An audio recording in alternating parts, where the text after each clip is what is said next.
স্বৈরতন্ত্রের কোনো ছোঁয়া যেন, কোনো ফ্যাসিবাদের দোসর যেন প্রশাসনের কোনো জায়গায় নির্বাচনী কাজের সাথে জড়িত থাকতে না পারে। আগামী দিনে কোন চোরের ত্রাণকর্তা, চোরের সাহায্যকারী, চাঁদাবাজদের সাহায্যকারী কাউকে আমরা এমপি বানাবো না। জামাত ইসলামী সেই দল, যেই দল মানুষকে কল্যাণের দিকে আহ্বান করে অকল্যাণ থেকে বিরত থাকার জন্য বলে। এবং জামাত ইসলামী আল্লাহর দেয়া বিধান অনুযায়ী এই বাংলাদেশকে একটি কল্যাণ রাষ্ট্রে পরিণত করতে চায়। বিগত 53 বছর যারা দেশ শাসন করেছেন, তারা যে বিধিবিধান দিয়ে দেশ শাসন করেছেন, এটা আল্লাহর পক্ষ থেকে দেয়া বিধিবিধান নয়। এটা মুহাম্মদুর রাসূলুল্লাহ সাল্লাল্লাহু আলাইহি সাল্লামের প্রদর্শিত কোনো আইন নয়, বিধিবিধান নয়। এটা হচ্ছে মানুষের তৈরি করা, মানুষের মস্তিষ্ক প্রসূত আইন দিয়ে তারা বিগত দিনে দেশ শাসন করার চেষ্টা করেছেন। তারা কমপ্লিট সারেন্ডার করেছেন। আমাদের দেশে সবচেয়ে দানবীয় সরকার ছিল হাসিনার সরকার। এই হাসিনা বাপখানা এরকম, সে রাত্রে দিন বানাইবে, দিনে রাত বানাইবে। সে যা বলবে তাই হবে। আপা আপা আপা করে লোকেরা মুখে ফেনা তুলে দিত। কিছু দালাল, সাংবাদিক, মিডিয়া সহ সবাই আপা আপা আপা আপা। তো সেই হাসিনা তার দল সারেন্ডার করেছে যে বাজার আমরা নিয়ন্ত্রণ করতে পারবো না। আমরা এমন চোর বানাইছি, এমন সিন্ডিকেট করেছি ব্যবসায়ীদের, চোরদেরকে দিয়ে আমরা এদেরকে নিয়ন্ত্রণ করতে পারবো। কমপ্লিট সারেন্ডার করেছে, বাজার নিয়ন্ত্রণ করতে পারবো না। তো হাসিনা যদি না পারে, এর আগের এরা পারে নাই, এখন আর কে পারবে? আমরা আশা করেছিলাম প্রফেসর ডক্টর ইউনূস সাহেবের, উনি আন্তর্জাতিক খ্যাতিসম্পন্ন একজন ব্যক্তি, তারপরে আমাদের এখনো আস্থা আছে। কিন্তু তিনি বাণিজ্য মন্ত্রণালয় কাকে দিয়েছেন, তার বাণিজ্য মন্ত্রণালয় কি ভূমিকা নিয়েছে দ্রব্যমূল্যের ঊর্ধ্বগতি রোধ করার জন্য, জাতির সামনে এটা পরিষ্কার নয়। এই সরকার, এটা কোনো পার্টিজান সরকার না, দলীয় সরকার না, এটা 18 কোটি মানুষের সমর্থিত একটা, বহুল সমর্থিত একটা সরকার। এই সরকার কেন দ্রব্যমূল্যের নিয়ন্ত্রণ করতে পারলো না, এটা আমার বুঝে আসে না। এ থেকে বোঝা যায়, একটা বুঝে আসছে আমার, একমাত্র আল্লাহর ভয় আছে, আখিরাতের ভয় আছে, মানবের প্রতি দরদ আছে, এরকম একটা রাজনৈতিক দল এবং তার কর্মী ছাড়া এই দেশকে কেউ ভালো করতে পারবেন না। আমরা জামাত ইসলামী এই 53 বছরে সবচাইতে বেশি ষড়যন্ত্রের শিকার ছিলাম, নির্যাতনের শিকার ছিলাম। এমন একটা সরকার বলতে পারবে না বিগত যে 3টা সরকার দেশ চালাইছে, যারা জামাতের উপরে খড়গ চালায় নাই, নির্যাতন করে নাই, নিপীড়ন করে নাই, গলা কেটে লাশ পুকুরে ফেলে দিয়েছে। এত অত্যাচার, নির্যাতন বিগত সরকারগুলো এদেশে করেছে। কিন্তু তারপরও জামাত ইসলামী এই দেশের মানুষকে এগিয়ে নিয়ে যাওয়ার জন্য সরকারে না থেকেও নানা ইনস্টিটিউশন কায়েম করেছে, নানা ধরনের ইসলামিক পদ্ধতিতে অর্থনৈতিক কার্যক্রম পরিচালনা করে ব্যাংক, বিমা, বিভিন্ন কল কারখানা গড়ে তোলার ক্ষেত্রে জামাতে ইসলামী যে কন্ট্রিবিউশন রেখেছে, বাংলাদেশের বিগত সরকারগুলো আয়নায় নিজের চেহারা দেখুক, নিজেদের খতিয়ান নিক, তারা সরকারে গিয়েও কতটুকু দেশের জন্য করতে পারে। সরকারে না গিয়ে আমরা এবার নির্বাচনের আগে এগুলো তুলে ধরবো, আমরা কি করেছি, এগুলো দেশের জনগণই সাক্ষী, এগুলোর সেবা দেশের জনগণই পায়। আমরা ইনস্টিটিউশন গড়ে তুলেছি।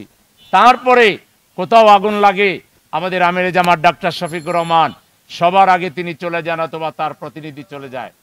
কোথাও বন্যা হয়েছে, সবার আগে জামাত ইসলামী।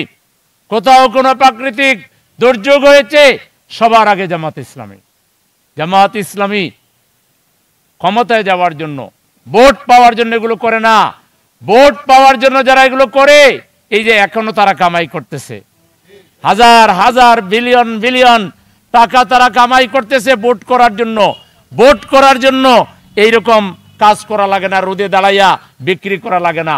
আমরা জামাত ইসলামী ভোটের জন্য এগুলো করি না, আমরা জামাত ইসলামী মানুষের কল্যাণের জন্য এগুলো করি।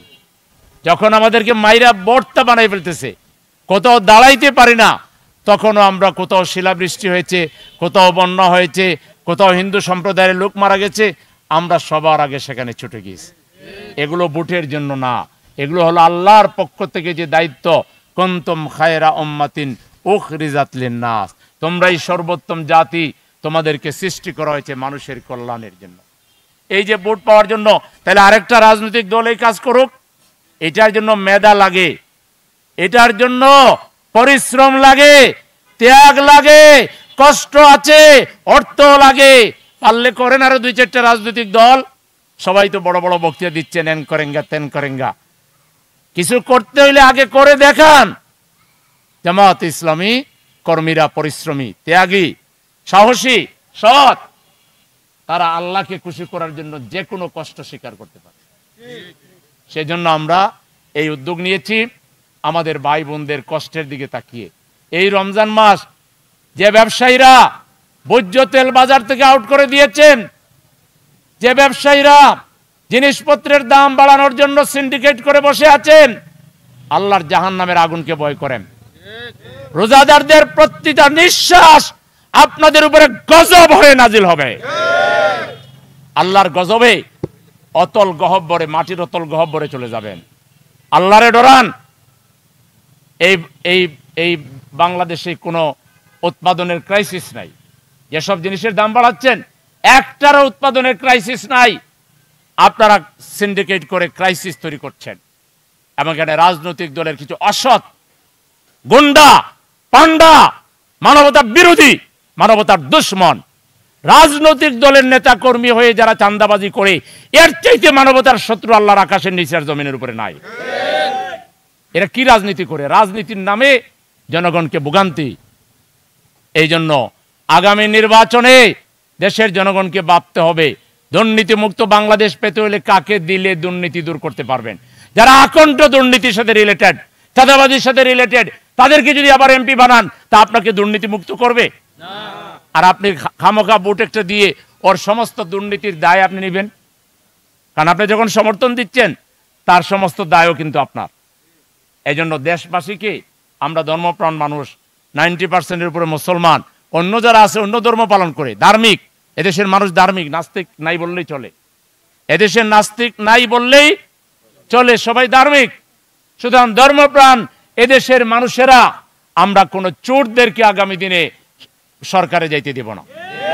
আগামী দিনে কোন চোর, চোরের ত্রাণকর্তা, চোরের সাহায্যকারী, চাঁদাবাজদের সাহায্যকারী কাউকে আমরা এমপি বানাবো না, কাউন্সিলর বানাবো না। আমরা বানাবো যারা এরকম পরিশ্রম করে করে করে করে মানুষের জন্য কল্যাণে কাজ করে, আমরা তাদেরকে আগামী দিনের নেতা বানাবো। ঠিক কিনা?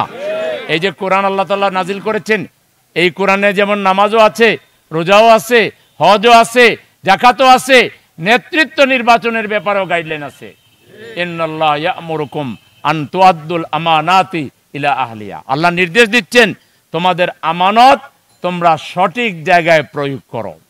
আজকে বাংলাদেশ একটা দীর্ঘ সংঘাত, সংগ্রাম, লড়াইয়ের মধ্য দিয়ে একটা জায়গায় এসে দাঁড়িয়েছে।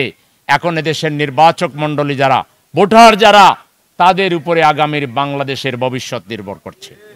রাজনৈতিক দল হাঙ্কি বাঙ্কি অন্য কথা এসে কইবে, তারা এন করেছে, তেন করেছে, আরো কত কিছু করবে, কিন্তু যারা দুর্নীতি করেছে, এরা দুর্নীতিকে মুক্ত হবে এমন কোন ঘোষণা তারা দিতে পারবে না। তাহলে সব রাজনৈতিক দলকে ইশতেহারে ঘোষণা দিতে হবে, আল্লাহকে সাক্ষী রেখে আর জনগণকে সাক্ষী রেখে, যে তারা 1 টাকার কোনো দুর্নীতি করবে না, স্বজনপ্রীতি করবে না, চাঁদাবাজি করবে না, টেন্ডারবাজি করবে না, খুন করবে না, ধর্ষণ করবে না, শিক্ষাঙ্গন দখলের চেষ্টা করবে না। রাজনৈতিক দলকে ক্লিয়ারলি ইশতেহারও বলতে হবে, জাতির সামনে বলতে হবে। আর না হলে আবার ভোট পাওয়ার স্বাদ দেশের জনগণ মিটাই দেবে। ঠিক কিনা? স্বৈরতন্ত্রের কোনো ছোঁয়া যেন, কোন ফ্যাসিবাদের দোসর যেন প্রশাসনের কোন জায়গায় নির্বাচনী কাজের সাথে জড়িত থাকতে না পারে। সেটা পুরাতন ফ্যাসিবাদ হোক আর নতুন ফ্যাসিবাদ হোক, কোন ফ্যাসিবাদের অবশিষ্ট যেন প্রশাসনে না থাকে।